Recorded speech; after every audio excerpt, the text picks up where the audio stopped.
大家好，欢迎大家来到正红瞎聊频道。今天要说的故事是10大最特别的鸟。第10名，白冠长尾雉，学名 Cermaticus rivesii， 又名长尾雉。本物种常活动于中低山地区，最高的纪录不超过海拔2000米，最低亦不低于海拔300米。它们活动的区域常在峭壁附近，活动于针叶林中，善走能飞，常以旱地拔葱从平地陡然起飞。越过树梢后发出怪叫及转位及快速的水平飞行，其飞行速度极快，甚至敢于在猎狗面前横穿。非法捕猎和栖息地破坏已经导致白冠长尾雉处于濒危的境地。2011年的非官方调查结果显示，在某个分布地区被调查的5个县中，最乐观估计总数已不足30只，目前已被列为国家2级保护动物。白冠长尾雉的中央尾羽，俗称野鸡翎子，被用来制作京剧演员的头饰。第9名，葵花凤头鹦鹉，学名 Caucatua gallarita， 又称大葵花凤头鹦鹉、大葵花鹦鹉、大巴，分布于澳大利亚。凤头鹦鹉羽毛雪白漂亮，头顶有黄色冠羽，在受到外界干扰时，冠羽变成扇状竖立起来，就像一朵盛开的葵花，故名葵花鹦鹉。葵花凤头鹦鹉独特的喧闹声非常响亮，这是为了适应它们穿越其所居住的森林环境，包括热带和亚热带雨林，而做出的调整的结果。这些鸟天生好奇，而且非常聪明。它们的寿命很长，并且在圈养中可以活到70岁以上，尽管它们在野外只能活大约20横线40年。数据显示，在小葵花凤头鹦鹉数目原本最多的原居的印尼，原生树林已由1960年以前占全国达80%的覆盖率，减少了一半，而每年还继续有约100万公顷的树林被砍伐。居住和繁殖的空间减少了，食物不足，到农田找东西充饥，又被农夫视为害鸟而被驱赶、捕捉或杀害。目前属2级保育类。第8名，黄霸翁，学名 Onychorhynchus sp， 分布于从北美洲南部至亚马逊雨林及巴西东南角，生活于热带雨林等潮湿地区。黄霸翁具有华丽的羽冠，展开时呈横向的扇形。雄性黄霸翁的羽冠外缘是紫蓝色，靠近头部的地方则是呈红色，中问带有一些深色斑点，而雌性黄霸翁的羽冠与雄性一样，只是靠近头部的地方是黄色，都十分鲜艳。求偶时头部扇形，羽毛打开，头部有节奏地从一边向另一边摇摆。人类持续快速地砍伐森林，特别是在低地山区，减少了黄霸翁生存空间，分布的被严重的分割形成地域碎片化，未受保护的森林大片丧失。同时，持续的放牧山羊和牛减缓放慢了森林更新。即使是保护区，也不能幸免于这些威胁。目前已被列入世界自然保护联盟 IUCN 2013年濒危物种红色名录。第7名，台湾蓝雀，学名 Apupa apops， 又名木矿鸟。台湾蓝雀主要分布在中低海拔阔叶林里，除繁殖季外多成群行动，且有非常明显的保护领域倾向，以及伴随而来的驱赶行为，在繁殖季时特别明显。它们的繁殖季约在每年3月至7月，每年约生育2次，每次约产下3至8颗蛋。台湾蓝雀是台湾原住民邹、邵、布农等族的神鸟，在南岛语族共有的大洪水神话中，很久以前族人因大洪水濒临灭族，台湾蓝雀牺牲自己带回火种挽救族人。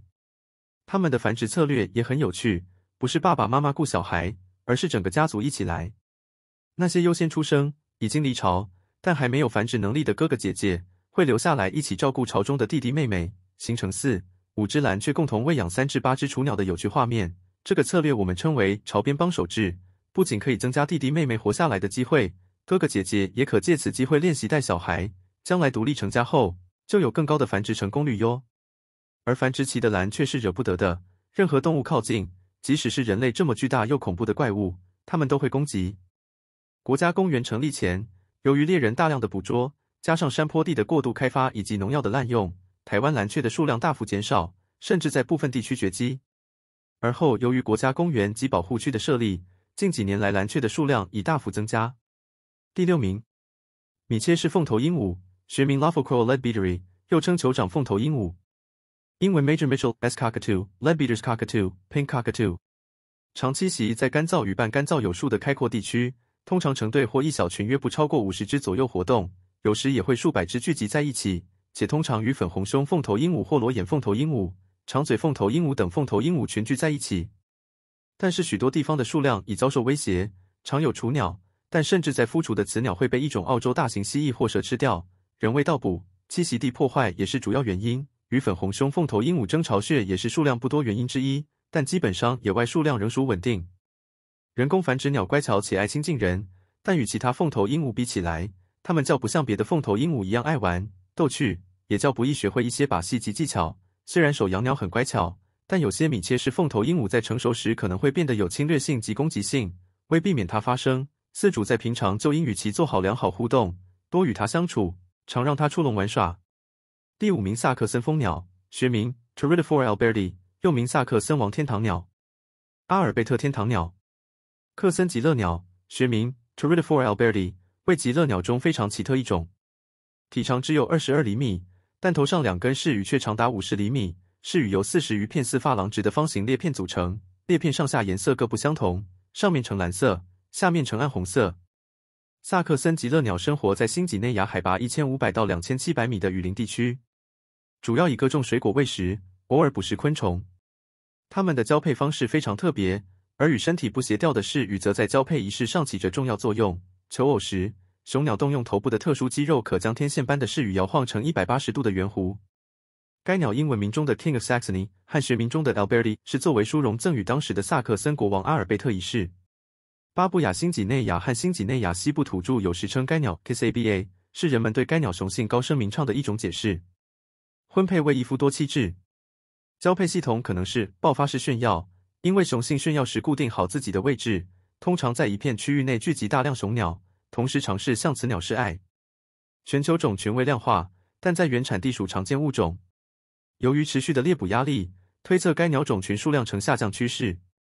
第4名长尾巧枝雀，学名 Euplectes jacksoni。长尾巧枝雀也称长尾寡妇鸟，一种生活在非洲的鸟类物种。长尾寡妇鸟的雄鸟有很长的尾羽，是尾羽比例最长的鸟类之一，长度为50厘米，而此鸟的尾羽长度正常，只有7厘米。它是一夫多妻制和高度地域性的物种。由于农业发展和畜牧生产的加强，这种和肯尼亚高地草原的其他限制范围物种受到山地草原的破坏和破碎的威胁。